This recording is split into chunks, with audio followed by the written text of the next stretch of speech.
I'm gonna kind of go on a long about way, but the Okay. story is gonna come back around, and it leads up to my thoughts on being an artist. I was born in like a small village in northern Illinois. Very unique experience for me, and it was sort of a utopian. It was called Stella, Illinois. Was the name of it, and it was founded in 1973 by the Stell Group, and specifically by one man named Richard Kinniger, and he was.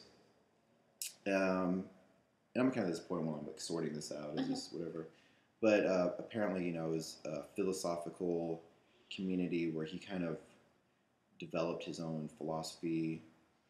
When I was about 10, we moved away. I think it was kind of like falling apart after being in this like basically kind of like utopian little world. It was really like insulated, and came out like the world like doesn't seem like that at all, and having to like confront what is real, Right. and systems, and a lot of things like how we express our bodies. Right. Some of those things are like infiltrating now, or I'm sorry, informing what I'm doing now with like building the shop. Right. And I think that's a really important thing. And how can I connect and communicate with other people in my environment.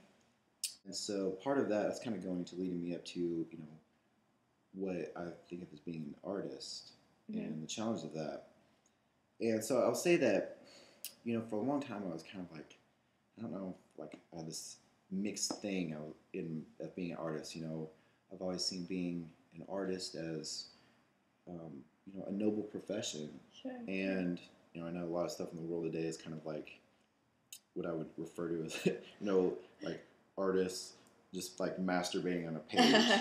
When I say that, like the dialogue is just like this. It doesn't maybe go anywhere. And, maybe that's valid. We need to have that playtime. But I think if things don't go anywhere, and if we're not, working to like step outside of ourselves and see things from other people's points of view, it's like where is the world? Where is it going? Exactly. How are we connecting?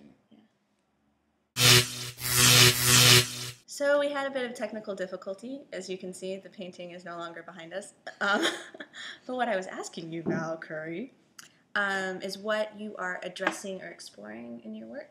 So kind of like where I'm at now is, with the materials, and it is important that I didn't go and buy those. I didn't go and steal them. Yeah, they were kind of hand me down, or I found them, or they're being thrown away. And specifically that like toys.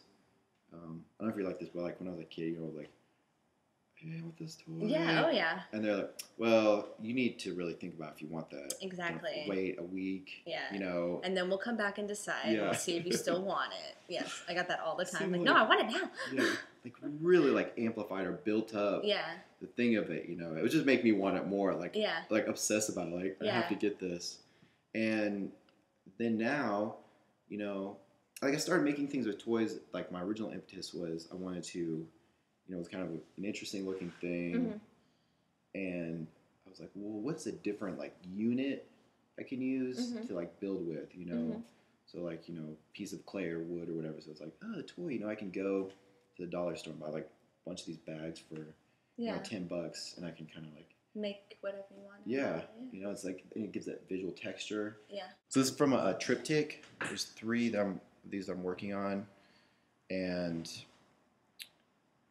I usually work in groups of like 1 or 2, or no, I'm sorry, like 2. I'm sorry. I work in like groups of like 3 pieces, or before this I did like 6 altogether, and like some of my process kind of like project from my image database. Yeah.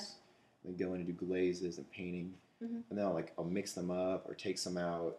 So there are these overlaps where when you see them together, they will function as flow or cohesive, but each one can be separate on its own.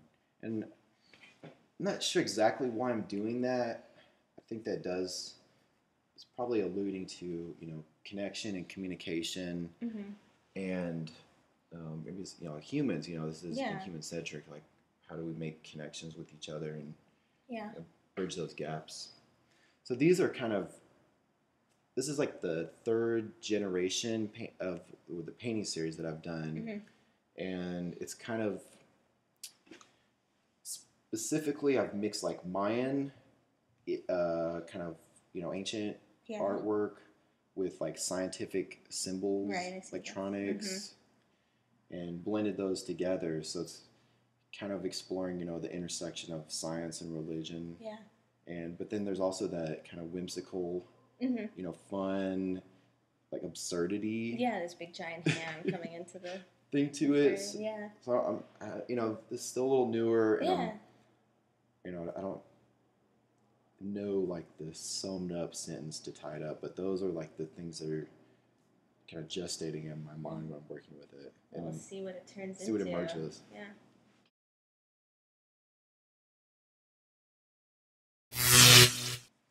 Who was it analyzed for stabilization? Analyzed for stabilization. Analyzed for stabilization. Analyzed for stabilization.